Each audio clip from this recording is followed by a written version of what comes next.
Good morning, Coach. How are you?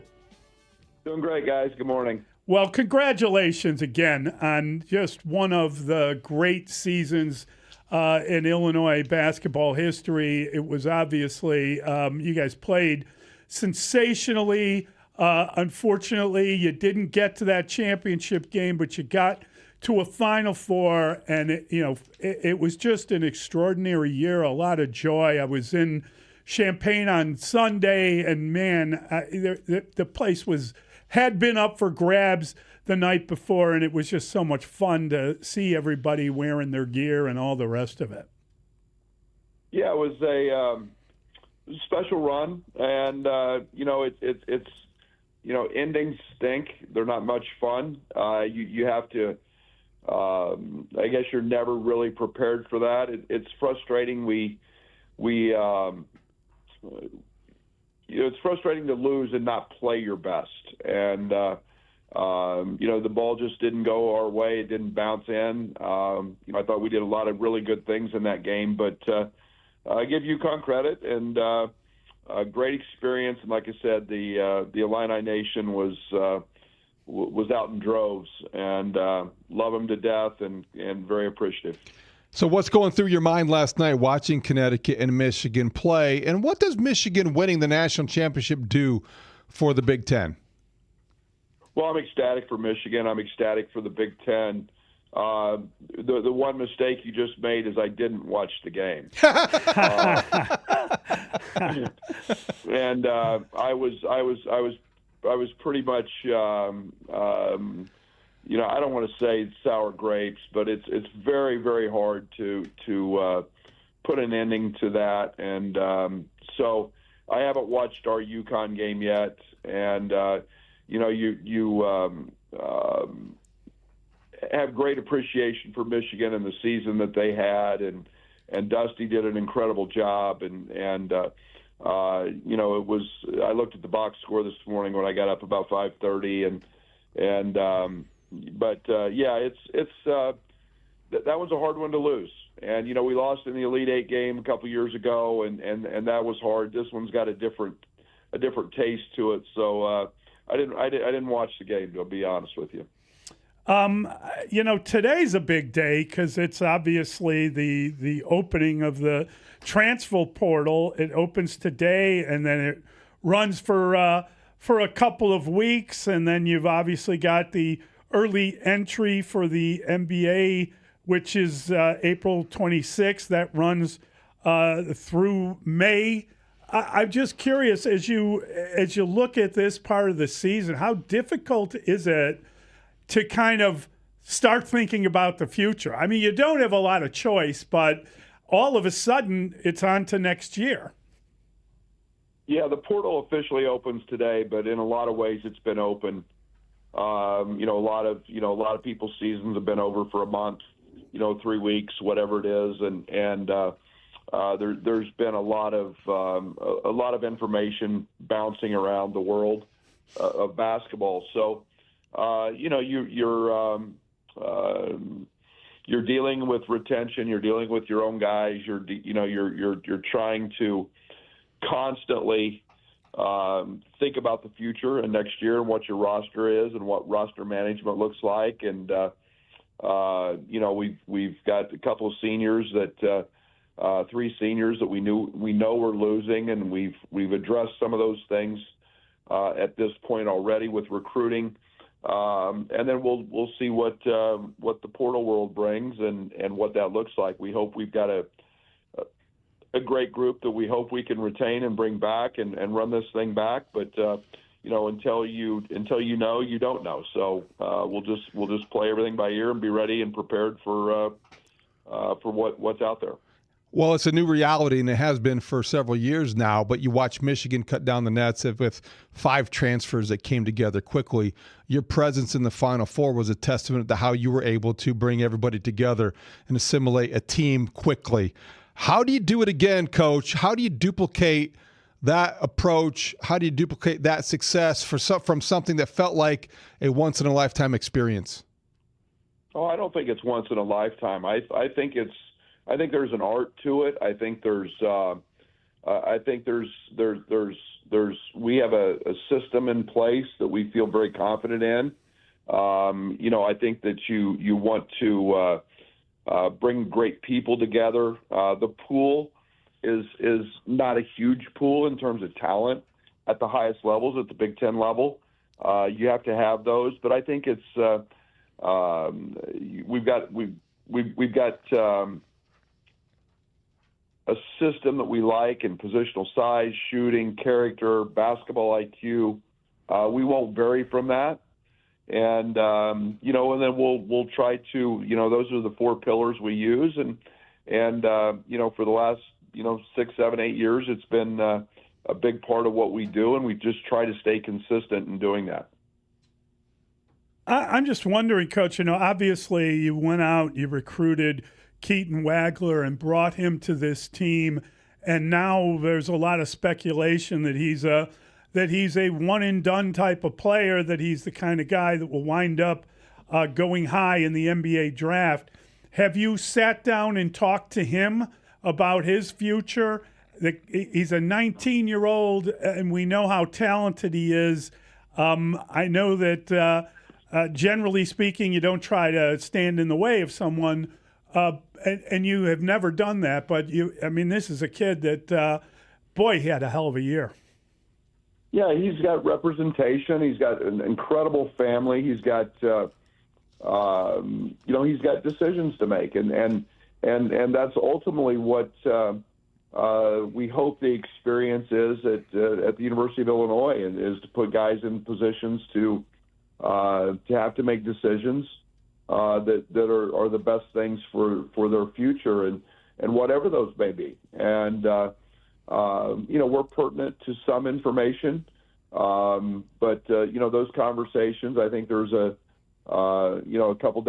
few days to decompress here, and then gather information, and then you make decisions that are best for him and his family, and we'll see where all that ends up. But he had an incredible year. He's no doubt he's one of the top players in the country, and we'll see what all that means. As you decompress and reflect on what was a special season, I was struck by how emotional you were Saturday night. Certainly understandable because of how special the year was. During the course of the week, though, as you look back, what stands out to you in terms of maybe some people you reconnected with, or some people you heard from along the way wishing you well and were surprised to maybe hear from? Yeah, I think that's one of the great things about this experience was the every stop along the way that I've had in my journey is to me, it's always about the relationships. It's about the people. It's not the wins and losses. People forget that. You can put banners up and collect rings and do all of that, but it's always about the relationships and the people, and that's every step of the way from my first opportunity as a coach to now. And people were reaching out. People were at the games, in Indianapolis, and former players and former coaches. And to me, that's what this thing's all about. And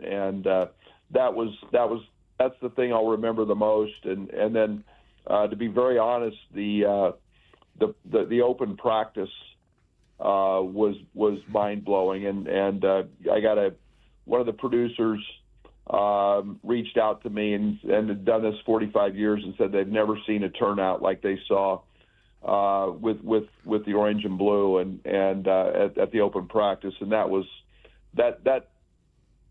makes you feel good, and that I'll never forget that.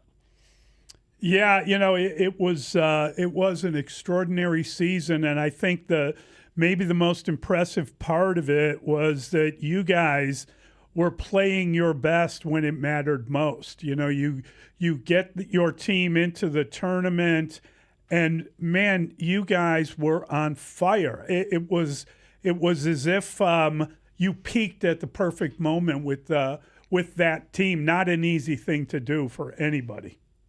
Yeah, we continued. This team had very few bad practices.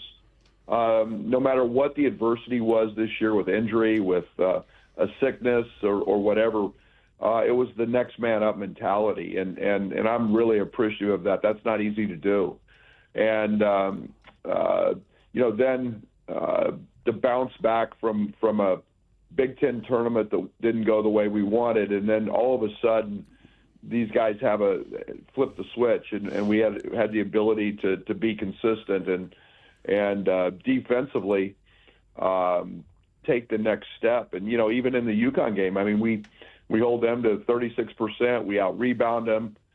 We have fewer turnovers. It was just we didn't make shots. So we played our best throughout the tournament. We didn't make shots against UConn, but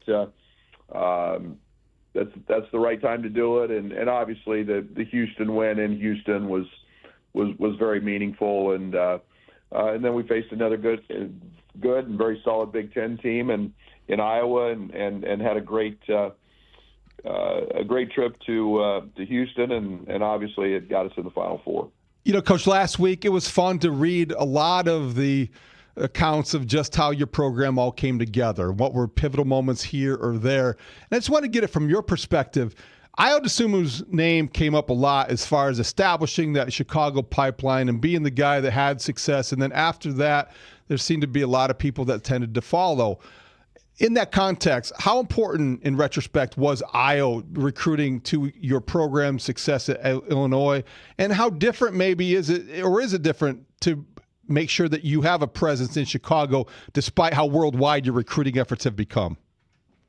Well, Ayo established the fact that it was okay to come to Illinois and be a part of it. And his passion for the city of Chicago, his love for the state, was very much in play in all that decision. Great family, very, very supportive, and it was he was the first, and I give a lot of credit to him and his people and his family. Andres Feliz at that time was a huge one because both of those kids were elite winners. They had won everywhere they had been, and then it kind of got going. And Ayo kind of started all of that, and Andres Feliz, and then it became, we added Kofi, and it was back then, there was no portal, and it was no, get healthy fast type deal. It was built, and we tried to build it the right way, laying the foundation first, and doing it with winners and doing it with high character people. And I give those two a ton of credit. Trent Frazier was in that mode. DeMonte Williams. They were all incredible fits from a culture standpoint, and they bled the orange and blue. And they weren't afraid of work. They weren't afraid to be pushed and challenges. And then, that part of it, as I look back, was hard and rigorous and tough. It was also fun because I knew we were building it the right way, and we were doing it with the right guys. And year two, there weren't a lot of wins, but you could see the pieces start to fall together and come together, and that part's pretty gratifying.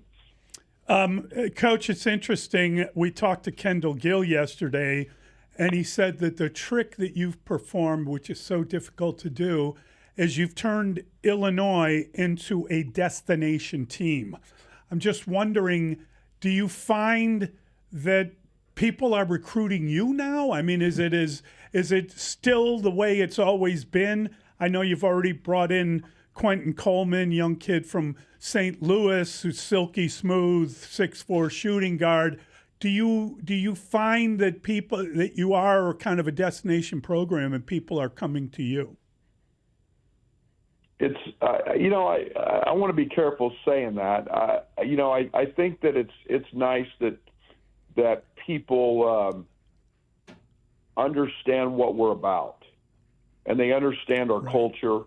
We're not for everybody, and so It's nice that we've had